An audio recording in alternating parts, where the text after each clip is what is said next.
Coming to you from deep inside the bowels of a great big empty. Get ready for another episode of The Home Defense Show with Skip Coryell.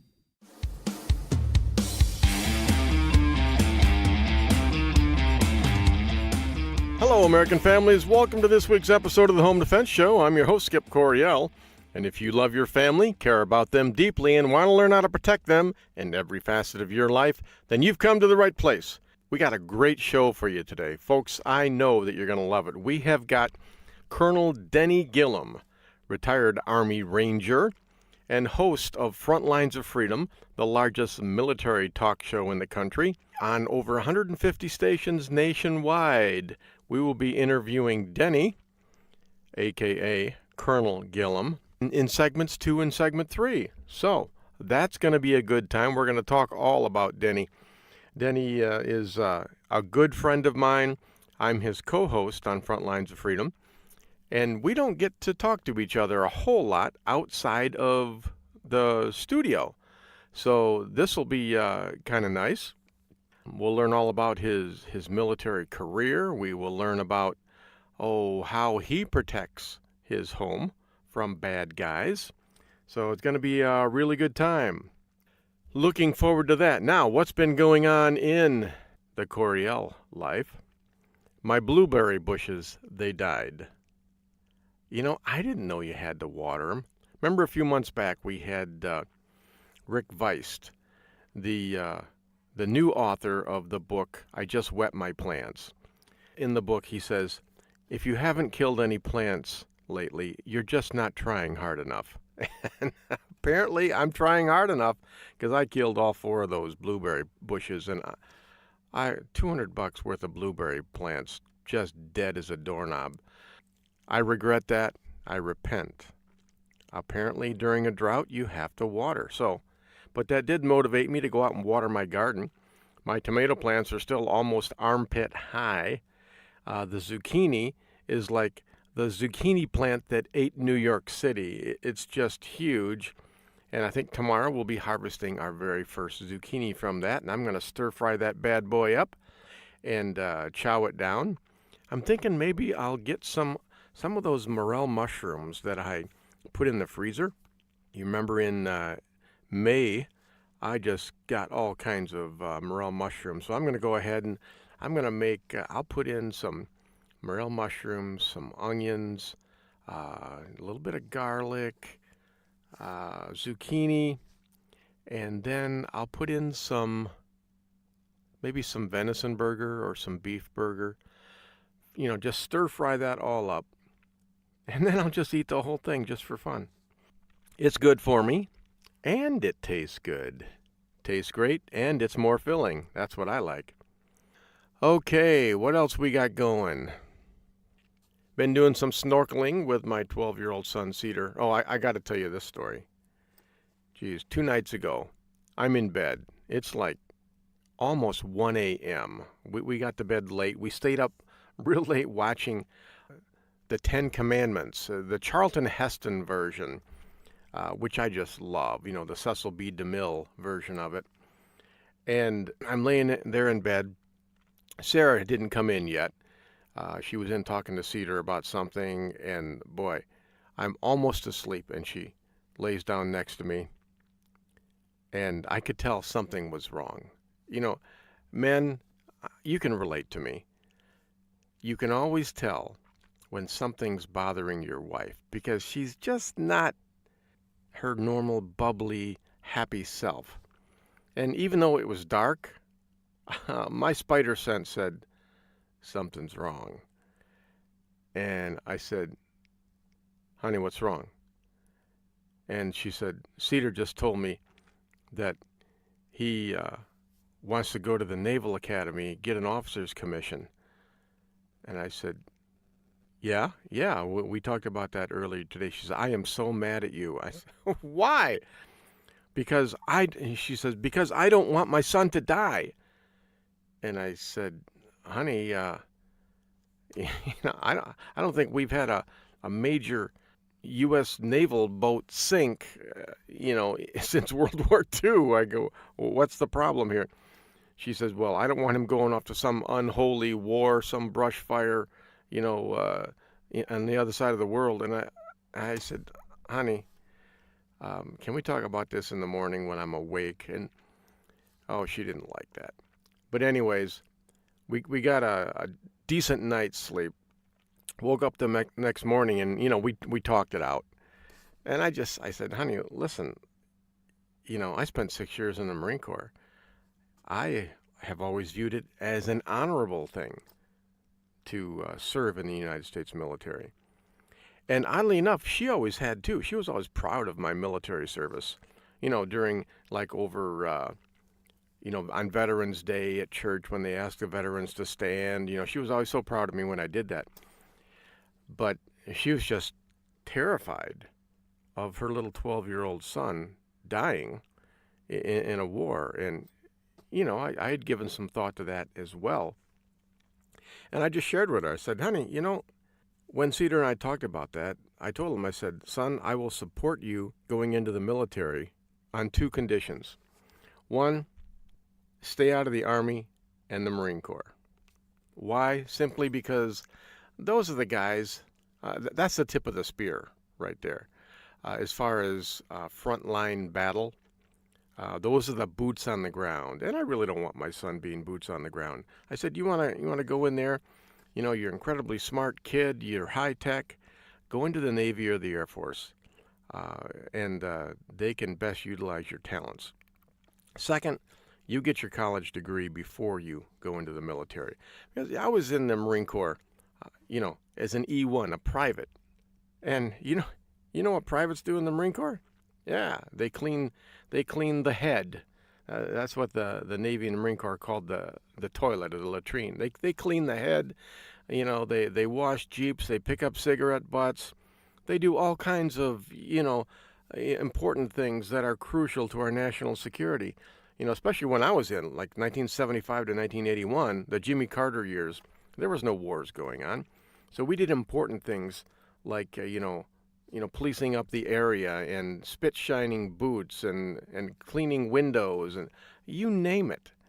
Anyways, so we finally got it all talked out, and she says, well, okay, I guess it's not so bad as I thought. So my 12-year-old son, he is working towards getting a nomination and being accepted to the United States Naval Academy, and he's only 12 years old.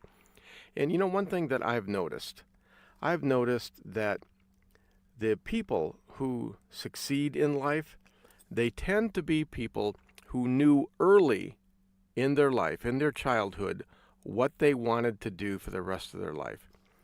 And so I'm excited for my 12-year-old son, Cedar. I hope he holds on to this dream of his, and that he does end up being an admiral or whatever he wants to do in life. I support him, provided that it's honorable, it's got dignity, and that it serves God and his fellow man. So, rock and roll for that one, huh? All right, let's get into some news. We got a little bit of time for news here. Oh, here's one that I found interesting. I went to bearingarms.com, one of my favorite places. The headline reads, Florida girl saved from alligator by a shot from an AR-15. Those evil black guns saved a 15-year-old girl's life. Anti-gun zealots like to say that there's no reason to use an AR-15 or similar rifle.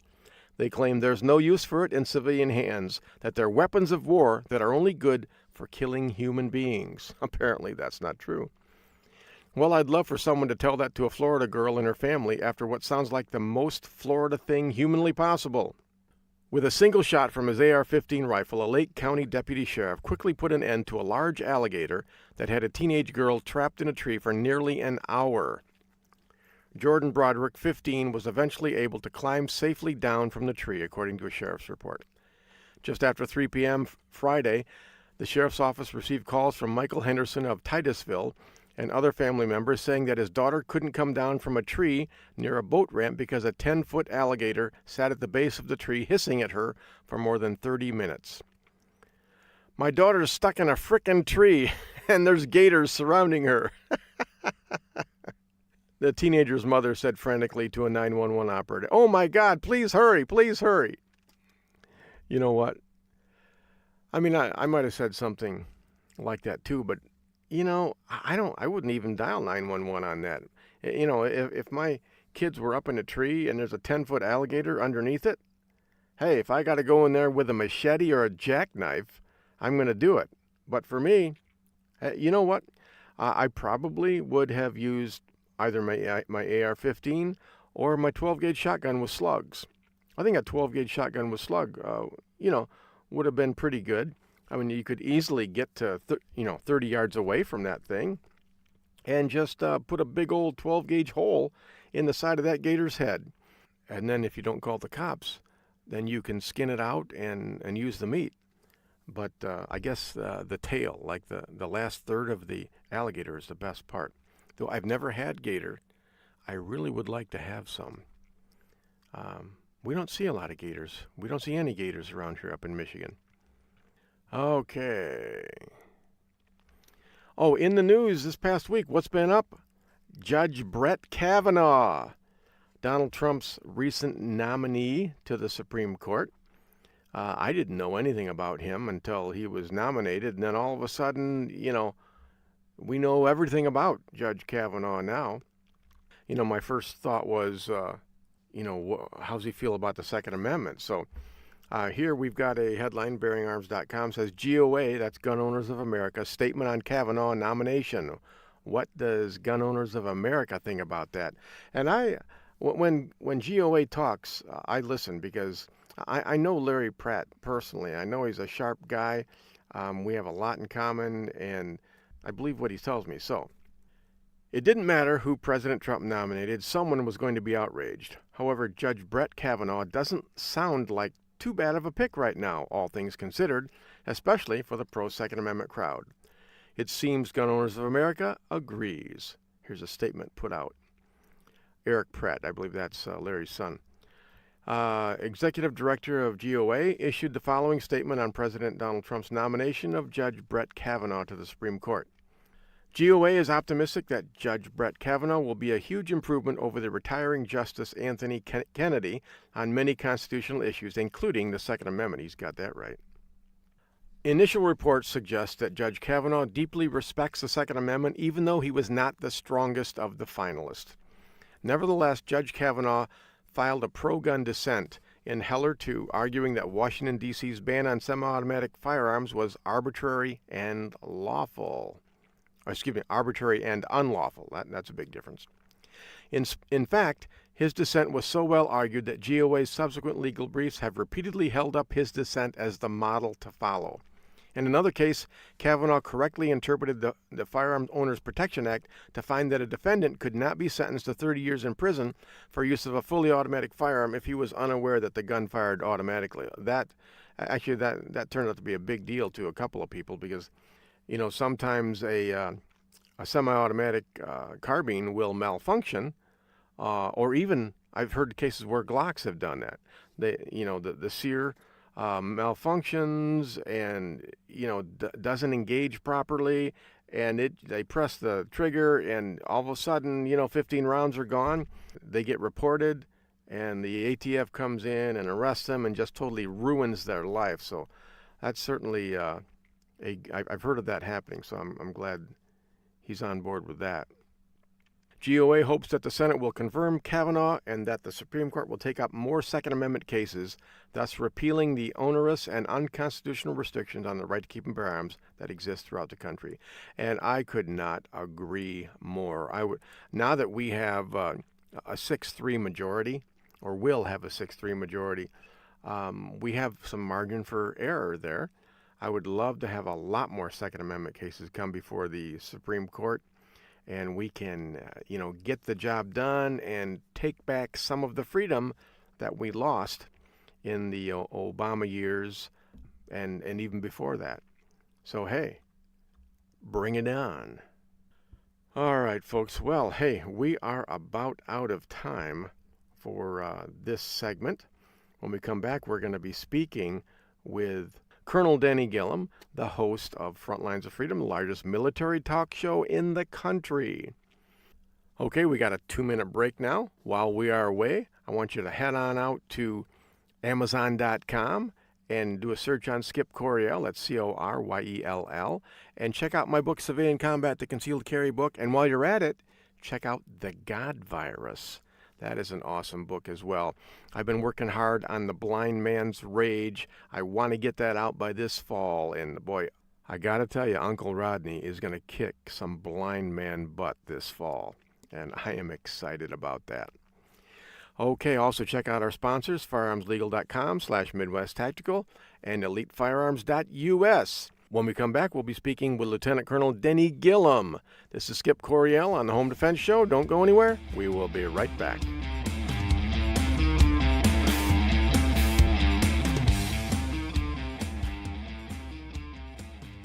My name is Siege Coryell. Welcome to the Home Defense Show with my dad, Skip Coryell. Don't go nowhere. We'll be right back. This is Skip Coryell from the Home Defense Show, and I want you to have the very best handgun that money can buy. And that's why we recommend you visit Larry Jackson at Elite Firearms and Training. As a concealed carry instructor, I see people every week out on the range with guns they can't shoot properly because they didn't know what to buy. That will never happen at Elite Firearms and Training. Larry Jackson will personally fit you with your very own personal defense pistol. So call Larry Jackson today at 616-299-8715 or visit elitefirearms.us. This is Colonel Denny Gillem. I host Frontlines of Freedom, a weekly syndicated military talk radio show. One of my co-hosts is Skip Coryell, the host of this show. We cover things that impact military and veteran communities, and we do it from the veteran's perspective. The show is broadcast across the nation and is also available as a podcast on our website, frontlinesoffreedom.com. Please join Skip and me weekly on Frontlines of Freedom.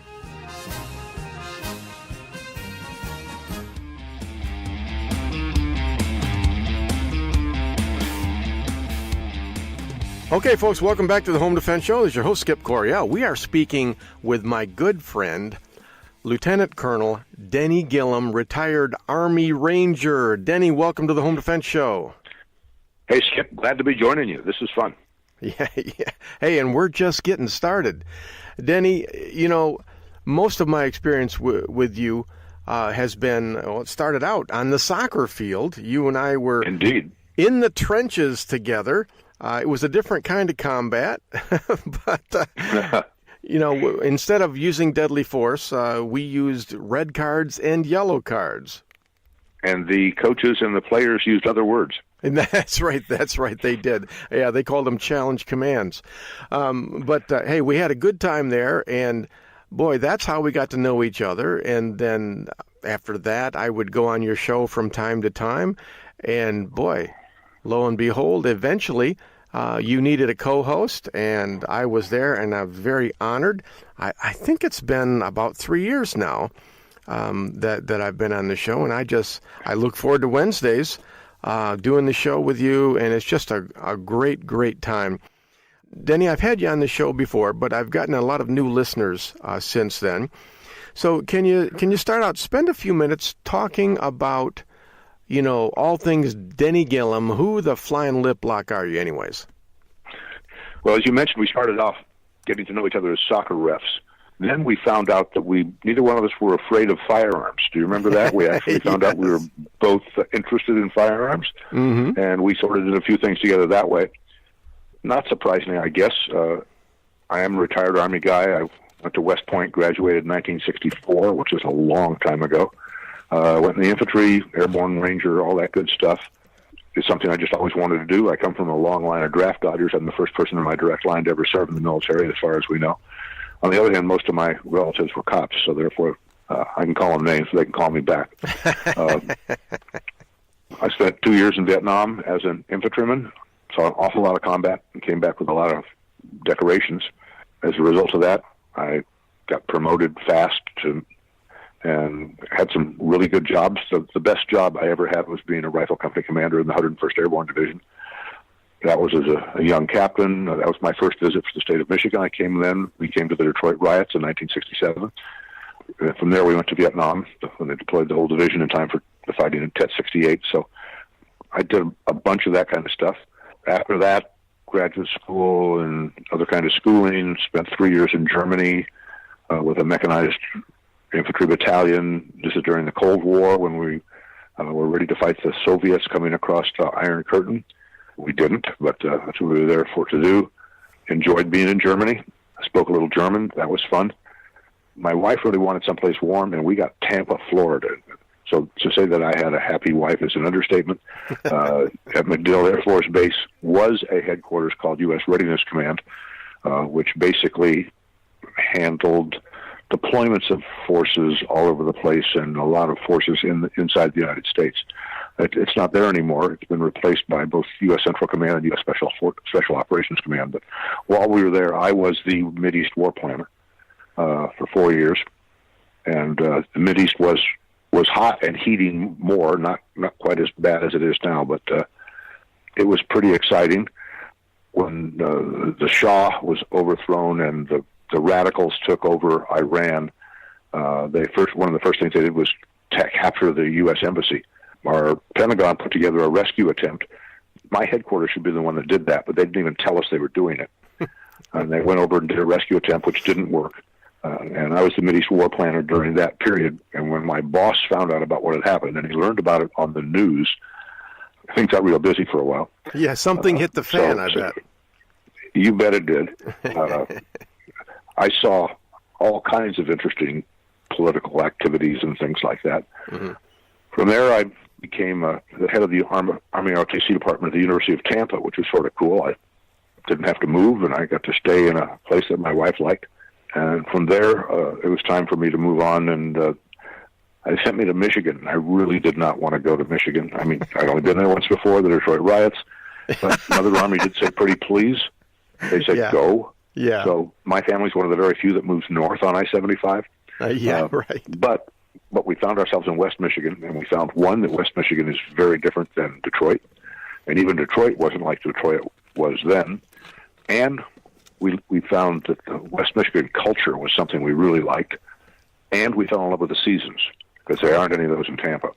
Right. So after a year or so, we decided that we didn't want to leave, so I retired from the Army to stay here. But I loved my time in the Army. I was ready to get out. It was time for me to start pulling Pentagon and those kind of tours, and that just isn't what I wanted to do. I want to spend more time with my family. So it was time for me to get out. I loved the time I was in the military. It was great. I still have lots of ties, but it was time for me to do something else. So I did. I went and became a darn civilian, and got active politically and supporting veterans kinds of things. Learned about sales. But my first job out was as a sales engineer. And when I was being interviewed by the president of the company about handling sales, because that wasn't exactly my long suit, his big question was, how would you handle when somebody tells you no, when they don't agree with you? And my question was, can they shoot at me? And he said no. And I said, I can handle it. And we had a big laugh, and I got the job. There you go. Well, I'm glad that you stayed in Michigan, or otherwise we would have never met. I love the Michigan seasons too. I mean, you've got deer hunting season, you've got turkey season, you got fishing season. All those seasons are just wonderful. Denny, boy, you've got such a colorful, military career. I mean, I'm looking on your website here, and when I first met you, obviously, I was a Marine Corps veteran, and it really interested me, but I didn't really know the depth of everything that you've been through in the Army until I got to know you better, and then we were doing the show. But boy, I look at all the awards that you've received. I mean, Silver Star, a Distinguished Flying Cross. How does a grunt get a Distinguished Flying Cross? That's a great question. It is one of the funnier stories I can tell. Okay. After being a rifle platoon leader for 6 months in combat, for whatever reason, because I don't come from a military family, nobody would know me, I was asked to be the aide to a new general just coming into the division, a one-star general. Well, it turns out that a captain who knew me was there, and the new general said, I want a lieutenant who's been a platoon leader for 6 months, and I'd like a West Pointer. The captain knew one who was 6 months. So I got called up and got hired on the spot. And this general had been a hero in World War II, had missed the Korean War because he was in the Pentagon, and wasn't going to miss this war. And he and I, and we had our own helicopter, a Huey, pilot, co-pilot, and 2 door gunners. We were out virtually every day. If there was combat, we were around it. If there wasn't combat, we were out looking for it. On one occasion, there was no combat going on, but it was along the border with Cambodia, and there was a river that was the border, which is very common in that area. And he decided we were going to fly along the river. Well, I didn't get a vote, but so we're flying down the river. We flew down 4 or 5 miles, and suddenly there are trees along both sides of the river. Okay, so we fly down the river, and all of a sudden the trees are meeting over the river. We are down in a tunnel. Yeah. And about that time, there are bad guys on both sides of the river who are shooting at us. You think they'd be waving or, apples or something. No, they're shooting at us. So I had 2 real options. I could suck my thumb and lay on the floor of the helicopter, or I could shoot back. Yeah. Well, I always was armed with rifle and pistol, so it seemed like 5.5 hours, but it was probably 10 minutes. We flew down that thing shooting, and bless those pilots. I don't know how they kept that bird in the air. We, 1, got out safely with a lot of holes in the helicopter. 2, we had found a very significant enemy unit that we had no clue was there. And as a result of that, it got a lot of profile, and the net result was we were all given the Distinguished Flying Cross for valor for digging them out. Well, personally, I felt the general might have got it because he made the decision, or maybe the pilots because they flew it. I didn't have any choice. I couldn't get out. Well, that's the case a lot of the times when you're in the military. They tell you to jump. You ask how high on the way up, and that's the situation that you were in. So you responded in accordance with your training, and hey, it takes bravery not to wet your pants while all that's happening. I'm assuming, Colonel, you didn't wet your pants, did you? Let's just say I don't remember that. Okay. But I don't think so. But again, in one respect, it seemed like it lasted for 10 years. In another respect, it was over in a microsecond. Yeah. And the only thing I do remember that I didn't have any more ammunition. But my biggest concern was this bird going to fly. Yeah. Because you can hear the rounds hitting the side and everything else, and God bless that motor, it just kept cranking along.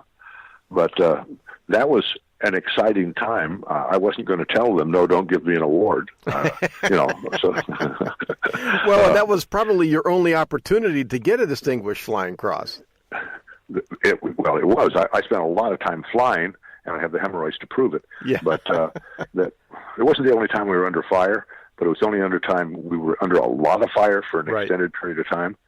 And that was probably the closest thing I ever came to air combat of any kind. Yeah. I shot out the door a couple of times, but that isn't something I saw any point in doing, because you don't know enough about shooting to know that when you're in the air moving, using a rifle at something on the ground, yes, you will hit the ground for sure, but nothing else is for sure.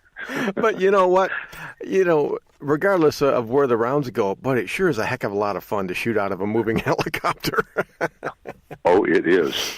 Unless you're being shot back at. Yeah. That changes the rule. Hey, we lost a lot of Hueys over there in Vietnam and in that area. So it could have easily been you. Could have been you, Colonel. I'm glad it wasn't. When I was within a couple of weeks of being at the end of my tour and the general wasn't going home yet, it was my job to find him a replacement aide, which I did. And he accepted the guy. And then for several days, we'd fly together because I ran the radio and the helicopter and that sort of thing. And I showed him, and then he did it while I watched him. And the day that I told the general, hey, the new guy, whatever, I don't remember his name was, I don't remember, he doesn't need me anymore, boss. Do you want me to fly along with him or not? And he said, no, Denny, stay home. That day, a bullet went through the seat. I would have been flying. Oh, gosh. I would have been sitting it next to my replacement. So they called me over the helicopter, and they landed and showed me this big hole in the seat where I would have been sitting. And I was glad that I could learn about it that way as opposed to some other way. Yeah. So I didn't need to learn the other way. But anyway, there were all kinds of things that went on that a general didn't know how to say no, and he was forever out doing stuff. But I learned. Yeah. The coolest thing I ever did as an aide was the general wanted me there because I had been a rifle platoon leader in combat for 6 months in the area that he was being a general. Mm-hmm. And therefore he took me everywhere. And each day, not every day, but almost every day, we'd go into his tent or his quarters, whatever he was in, at the end of the day, and he'd debrief me. What do you think about this? Why did you do this? If it was really made me feel important. I mean, here I am, a young, very young lieutenant, and this general is sucking up. But it's obvious he needed to know what I knew. I loved it. On this one occasion, the division was doing this big move the next day, and I was there, of course, and we went back to his tent, and he debriefed me and said, what do you think when they said this and this and this? And I said, General, it was clear to me none of those guys had been in the jungle. What they were talking about is a good idea, but it won't work. Yeah. And the general said, exactly, that's why I said bum, bum, bum, bum. And I said, General, it was clear to me you had never been in the jungle. Well, that was the end of my consultant role. Yeah. He never asked me for my opinion again. From that day on, I got my butt chewed every day. You know, if I brought cigarettes, I got chewed. If I didn't bring cigarettes, I got chewed. He smoked a lot. Yeah. On the other hand, 2 days later, he ditched me. Now, you don't have to ditch an aide. You say, sit, stay. And he got himself inserted into the jungle with a rifle company and stayed there a day and a half. So, but that's the only time I ever nailed a general, and I guess I got away with it. Yeah, and you probably learned, maybe I should have done it a little differently. Yeah, I thought it through a number of times since then. What could I have said that made the point? Because he did get the point. Yeah, well, but the point of his boot. I'm firmly convinced that if you had stayed in the Army, you're smart enough, you're brave enough, you would have ended up getting your star. I really think that you would have. Do you have any regrets about getting out? Oh, a little bit. You know, you always go back and look at, gee, if I just done this, I could have done that. I was eligible for command. I declined because I was going to get out, and I didn't want to get in the way of somebody who was going to stay in, who could use the experience and war college and stuff like that. And so I knew I was competitive. Yes and no. You can go back and forth on that a lot, but no, I don't have any major regrets. I think I made the right choice at the right time. I'm much better at the doer level than I am at the way, way high level, making strategic decisions and writing out micro plans for the decision makers. I'm sure I could have done a good job, but I wouldn't have enjoyed it because I enjoyed the jobs I did have. Well, so, I love Mother Army, but I'm glad I got out. Yeah. Yeah, it's like a lot of the things that you do in the military, you go ahead and you do them and you go, I'm really glad I did that, but I'm equally glad that I'll never have to do it again. It was once said about West Point that I wouldn't trade the experience for $1 million or do it again for $2 million. Yeah, that's right. That sounds about right to me. Oh, hey, Denny, we're out of time for segment one. We've gone over, but it was worth it. So some good stories, good talk. When we come back, I want to talk a little bit about the world today. We're facing a lot of threats, and I want to talk about, what would Denny Gillem do if he were a 5-star general and he could decide how we would protect America? So stay right where you are. Folks, check out our sponsors. We got a 2-minute break here. Check out firearmslegal.com/Midwest Tactical. See what they can do to help you out if you ever get wrapped around that criminal justice axle. And then go to elitefirearms.us and see if Larry Jackson can help you choose the right firearm to protect you and your family. This is Skip Coryell on the Home Defense Show. Don't go anywhere. We will be right back.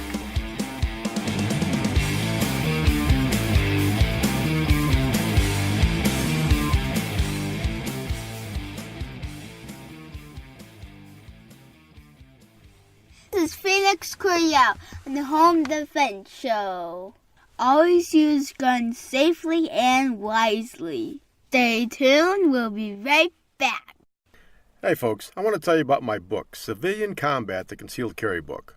More and more people across the country are seeing the dangers in society and are deciding to carry concealed to protect themselves and their families. My new book lays it out step by step. It'll teach you how to protect and defend the ones you love. Get the benefit of 17 years of teaching experience and a lifetime of training for this important role in society and in your family. You can get Civilian Combat real easy. Just go to Amazon.com, search on Skip Coryell Civilian Combat, and it'll pop right up there. Don't put it off any longer. Get Civilian Combat, the Concealed Carry Book by yours truly, Skip Coryell. Wouldn't it be wonderful if life was like the movies and the good guys always won? In today's world, if you're forced to use your firearm to protect yourself, you will need protection. Firearms Legal Protection is here for you. FLP provides you with seasoned, experienced attorneys that handle your criminal and civil matters as a result of you protecting yourself. FirearmsLegal.com provides its members with uncapped attorney's fees, bail bond protection, and coverage in all 50 states. We are not a reimbursement plan. You can access uncapped attorney's fees for as low as $10 a month. Firearms Legal members are provided with educational services, training videos, and access to our vast national attorney network. While you're protecting yourself, let Firearms Legal protect you. Listen up, folks. This is important. There are plenty of legal protection services out there, but none will protect you as well as Firearms Legal Protection. This is the one I use and the only one I recommend. Visit firearmslegal.com/Midwest Tactical and protect your family now.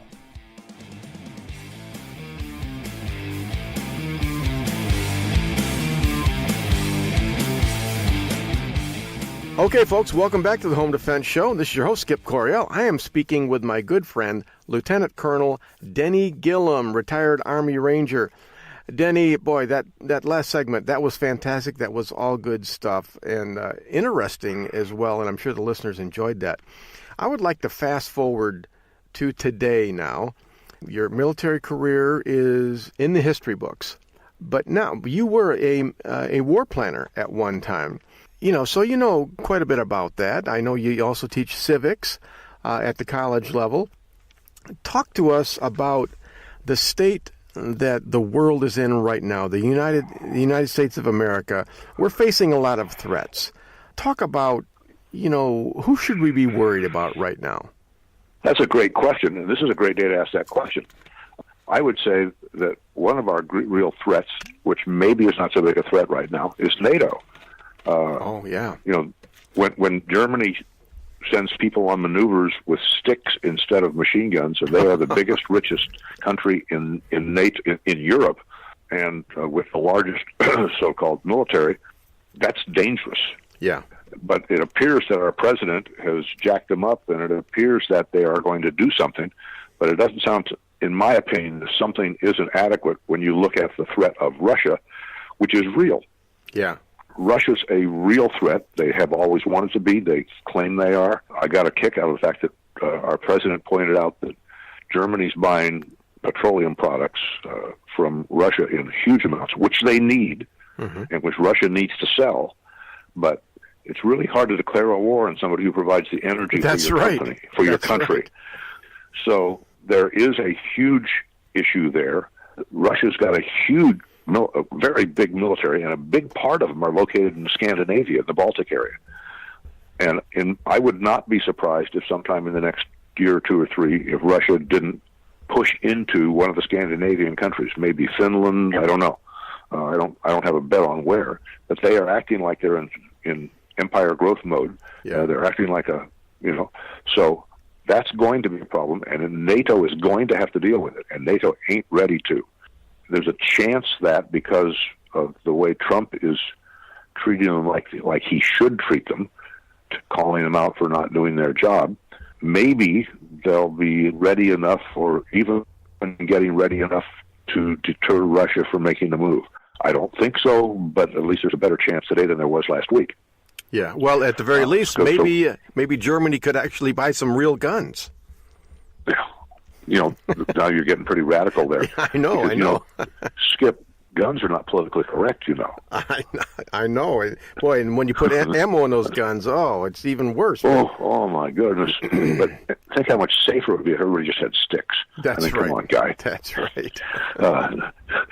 I'm all in favor of that, but not for me. Right. I'm keeping mine.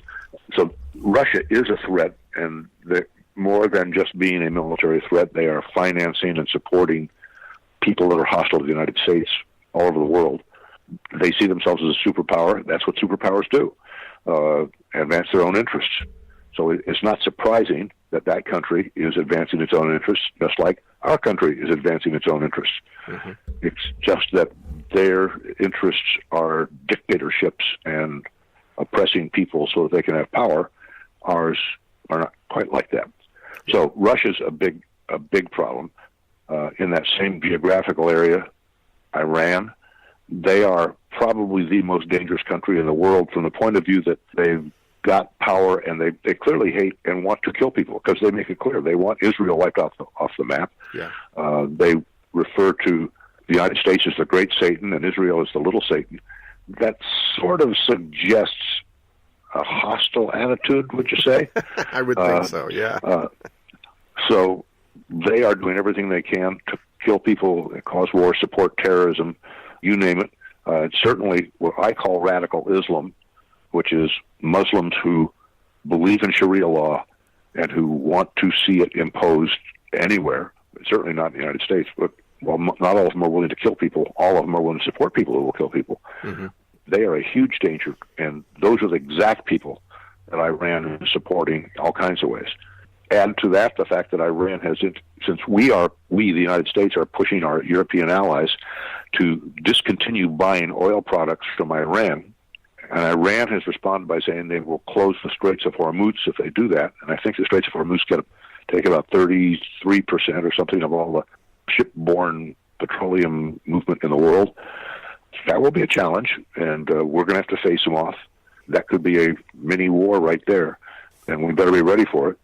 Iran certainly stands right up there as a major threat to world peace. They are supported by Russia lots of different ways. That doesn't mean they're allies, but it does mean they work together on same kind of things. Right. Both of them are working together in Syria right now, for example. Then there's China. China is clearly an empire growth mode. They're building islands in the South China Sea. They're building their military. They are aggressive, assertive. Their government, which was a little less dictatorial several years ago, in the last year or so, has become very, very dictatorial, very much a center of power in the central government, the people in the center. So China is a real risk. One of the things most people don't know about China is that, most people know, for many, many years they had a one-child per family birth policy to hold birth rates down. Well, that's coming to bite them. They are now at the point where they're doing okay manpower-wise, but the next generation won't. And so they've got money, they've got development, they've got military, they're building new aircraft carriers and stuff like that. But there's a people issue that is starting to be felt, and each year will be felt even more over there. So China is going to be a definitely a problem that we're going to have to face militarily. The good thing is that in each of these cases, our President Trump, is not playing nice. Previous presidents, Republicans and Democrats, have played nice. Oh, we'll be nice to you. Oh, we know you have a good heart. We're going to do this. And please stop doing this, or please start doing that. No. Trump is saying, no, this won't work. No. We're not going to play anymore. NATO, we're not going to keep funding everything. You guys have to defend yourselves. China, we're not going to support this. You can't be part of this unless you start doing this. And they understand that. That's good business. It's good government. It's good everything. It appears to be working. Nothing works perfectly all the time ever, but we have a better chance with that. And I guess China's baby brother, or whatever you want to call him, North Korea, hard to tell what's happening there. It is my opinion that the North Koreans are in the process of getting their act together politically so that they can cooperate with the United States and South Korea like they said they would. Yes, there are indications that things aren't going well, but then again, there's a lot of people in power there. Un has got official all the power. Actually, he doesn't. Nobody has all the power. And getting all your people in line and getting things lined up takes time, particularly even in a dictatorship. So it is my impression, and I don't have any guarantees on this, that we're going to see North Korea denuclearize as they promised. And it's not surprising me that it's going to take a while, because that kind of transition. Yeah, Colonel, that reminds me of a quote from Forrest Gump. You ever watch Forrest Gump with Tom Hanks? Oh yeah. Yeah, one of his sayings was, "Hey, one less thing." So, hey, North Korea, disarms their nuclear fleet. That's one less thing that we have to worry about. I was thinking while you were talking about Iran, the thing with Russia and China, it seems like there's a nuclear deterrent there. We can both destroy each other. With Iran, yes. I think it might be different because, number one, these people might be a little bit batty up in their heads, and they're so fanatical. I don't think they have a nuclear capability right now, simply because if they had it, I think as soon as they get it, I think they're going to use it. And I was wondering about your opinion on that. Yeah, I agree with you. I believe they can have one. I think they're not doing it for internal reasons because they don't need to. But I am absolutely convinced that if they decided to, within a couple of months, they would have a nuclear weapon. And I agree with you that once they got one or two, they'd use it probably on Israel. Yeah. So, yes, and the fact that they don't mind dying, that's an attitude that most of the world is not used to dealing with. So, yeah, that makes them a loose cannon by most logical thinking. They are a loose cannon. Yeah. Well, it sounds like America has just an incredible challenge. I mean, we went through 8 years of Obama where our military just went to hell in a handbasket. I mean, couldn't even get spare parts, couldn't keep planes flying, things of that nature. And now, similar to the Jimmy Carter years. I remember the Jimmy Carter years. I was in the service at that time, and it was just bad. And, it's the same kind of a deal. What does America have to do to prepare for a war, not just against China? I mean, my nightmare is, well, what happens if we have to fight China and Russia and Iran all at the same time? How can we defend against a threat like that? Seriously, good question. And I don't have the answer. We're not prepared to fight multiple wars. At one time, we were prepared for a twofer. We're way under that now. What we have to do is, and what I think we're doing, is we're trying to make it clear that we couldn't stop three of you, but you don't want to be the first one. Right. Okay. Because we can stop you. Yeah. So, and as you noted, the nuclear deterrent helps at least with two of the three. Yeah. Yeah, that's for sure. Another thing that concerns me is American culture in general. When I look at the millennials and I look at their culture, they just seem different than when you and I were kids. I mean, I grew up on John Wayne, and it's like that warrior mentality was built in to you just by virtue of growing up in America. Now it seems like we're just raising a bunch of snowflakes, and the military is having trouble finding enough qualified candidates. How is that going to impact us? Huge. At some point we're going to have to tell people that we don't care what you think your rights are. Your country needs you, and you're going to do what we tell you, whether you want it or not. Yeah. And it's party time. I hope it's not war that causes that to happen, but our country sure needs that to happen. Yeah.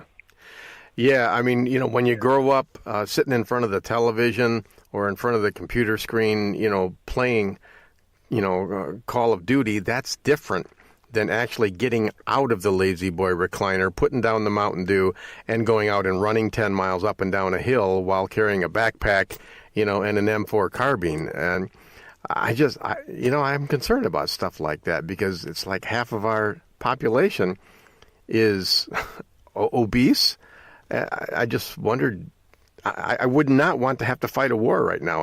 I'd want 4 or 5 years of recovery and preparation because we have to change the whole culture, I think. But, Denny, I wish you were wrong. Yeah, me too. We're about out of time here. But before we go, tell people how they can listen to Frontlines of Freedom and also talk about your book on Amazon, Smiling Ranger. Well, Frontlines of Freedom is the show that I host and Skip co-hosts with me. Frontlinesoffreedom.com is the website. Every show is available as a podcast there. You're welcome to listen at any time. The price is right. It's nothing. So frontlinesoffreedom.com. It's a 2-hour show once a week, plays on the weekends, and once it's played, it's available as a podcast. The book is called The Smiling Ranger. With Skip's help, I wrote it a year or so ago. I've never taken myself too seriously unless somebody's shooting at me, so it's basically a series of short, mostly funny stories of things that happened to me in uniform. Most story doesn't last as long as 2 pages, so you can pick it up and read for a little bit and put it down and pick it up again, because the stories are all they're sequential time-wise. There's not a continuing theme. You don't have to pick up where you put it down. So they're mostly funny stories. They were fun living, fun writing. And it's all Skip's fault because he's the one that suggested that I write it. Well, actually, it's what I like to call a toilet tank book. 2 or 3 minutes you can read one of the stories. And the Smiling Ranger is what happens when an Army guy and a Marine get together and write a book. So, but it's funny. Very well put, amigo. Oh, it's very entertaining. It's got some good structure to it, and I think people will enjoy it. So go to Amazon.com, do a search on Denny Gillem or The Smiling Ranger. It'll pop right up there. Highly recommend it. Denny, this has been a good time. I want to thank you for your service to our country and to West Michigan as well. Thank you very much, Denny. It was a pleasure, Skip. Anytime. Okay, folks, we got another 2-minute break. Go to Amazon.com and search on The Smiling Ranger, Denny Gillem, and check out his book. Also, then go to FrontlinesOfFreedom.com and check out the other show that I do with Colonel Denny Gillem. It's an awesome military show, and you're going to love it. When we come back, after a 2-minute break, I'm going to tell you what I really think about Denny Gillem. This is Skip Coryell on the Home Defense Show. Don't go anywhere. We will be right back.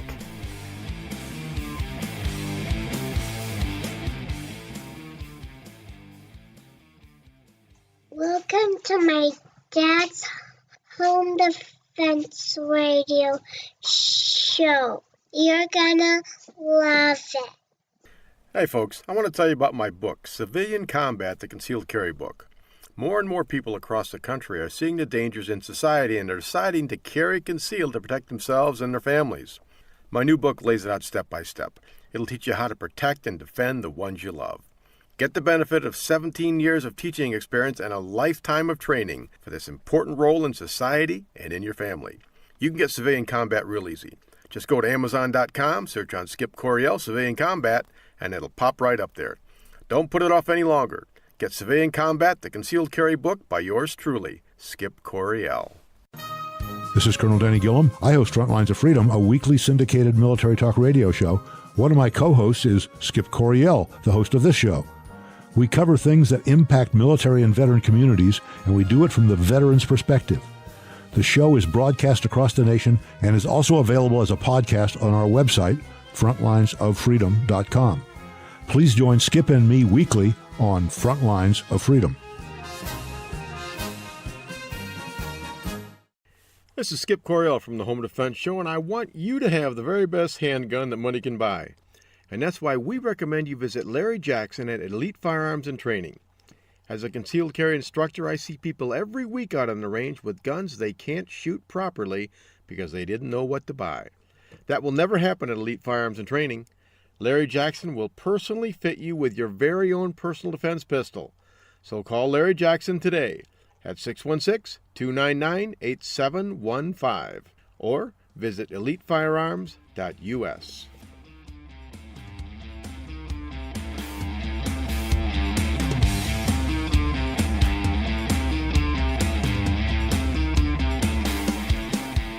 Okay, folks, welcome back to the Home Defense Show. This is your host, Skip Coryell. Wow, that was a great interview with retired Army Ranger Lieutenant Colonel Denny Gillem. But now we've come to that part of the show where I tell you what I really think. So here she goes. I have known and been friends with Denny for over 20 years now. But I met him later in his life, after he was done with all the military heroics, the combat service, and after he'd already began his integration into civilian life. Oh, and by the way, no one who's ever spent a considerable part of their life in the military really ever totally integrates into civilian life. That's where that saying, once a Marine, always a Marine, comes from. And I know that it's the same way for Army Rangers. These guys are the tip of the spear, always ready to put their lives in danger at a moment's notice, simply because someone orders them to and because they believe that America is worth fighting for. I don't care which end of the political spectrum you're on. You got to respect that. And if you don't, then you're not being reasonable. Back in segment 1, I shared with you how my wife Sarah was upset with me because she felt that I was encouraging my son to join the military. While that's not true, it's nothing that I would deny if it was. Here's what I told Sarah about that. Honey, I'm a Marine. You knew that when you married me. And our son sees that in everything that I do and say because it's a part of me. It's who I am, and I can't hide it, nor would I want to. If our son is viewing the military in a positive light, then it probably has something to do with how he sees his father. And I see that as a good thing. My son sees the Marine part of me, and he likes it. It excites him, and he respects who I am and how I act. But here's the potentially bad part. You can't be a good soldier, airman, Marine, or sailor without first being willing to lay down your life for your fellow man. And that's what my son is committed to at the tender age of 12 years old. I don't want my son to die, not for his country or for anything else. But you know what? We're all going to die. At the end of every show, I say these words. It's important how you live, but it's equally important how you die. And I firmly believe in those words, even if it means my son joins the military and takes the same solemn oath that I once did to serve my country against all enemies, foreign and domestic. I respect Denny Gillem because he once took that oath, but more than that, he also lived that oath. He has 2 Purple Hearts, a Silver Star, a Bronze Star, a Distinguished Flying Cross, and a bunch of other hardware to wear on his chest. And let me tell you something, folks. They don't give those medals away. You have to earn them with courage, valor, and commitment, even unto blood, and sometimes even unto death. So yes, if my son joins the military, I'll be one proud papa. And I know my wife will be just as proud. Are all wars just? No, of course not. Because politicians in large part decide when our military fights. But that just motivates me to get involved in the political process, however distasteful that it is, and make sure we elect men and women of honor and integrity. And in doing so, we can protect the lives of our children and grandchildren who serve America in our military. So, don't be afraid to raise your children as warriors, because quite frankly, America is in dire need of heroes right now. We don't need any more snowflakes. We don't need any more overweight video gamers. We don't need more leeches on society who make their living by collecting government benefits. We already have plenty of citizens like that, and I'm using the term citizen loosely here. I'm reminded of a phrase out of a rock song sung by the group Dire Straits, where the lead singer says, "Money for nothing and your chicks for free." America was not built on snowflakes who melt at the first sign of trouble or pressure. America was built on heroes who volunteer to fight and sometimes to die to defend the weak or to stand up for truth, justice, and the American way. And if that sounds corny to you, then you've never been a warrior. America doesn't need selfish snowflakes. She needs altruistic warriors like Lieutenant Colonel Denny Gillem, those who would stand shoulder to shoulder in time of need to protect the weak and defend the helpless. The core values of the U.S. Marines is this: honor, courage, and commitment. And the Marine Corps motto is Semper Fidelis, a Latin phrase meaning always faithful. America needs more brave Marines as well as more Army Rangers to lead the way. And that, folks, is what I really think. Well, folks, we are out of time. Next week, I am trying to get another one of those gubernatorial candidates, either Brian Calley or Bill Schuette. No luck yet, but I will keep trying. If I can't get one of them, then trust me, I will have something really good for you. Well, okay, that about wraps it up for this week's episode of the Home Defense Show. Until next week, remember your purpose in life is to find something greater than yourself and serve it. Always remember, God, family, country in that order. It's important how you live, but it's equally important how you die. Your family and the ones you love need your protection, so train, always train, stay alert, stay alive. Until next week on the Home Defense Show, this is your host, Skip Coryell. God bless you, God bless your family, and God bless America.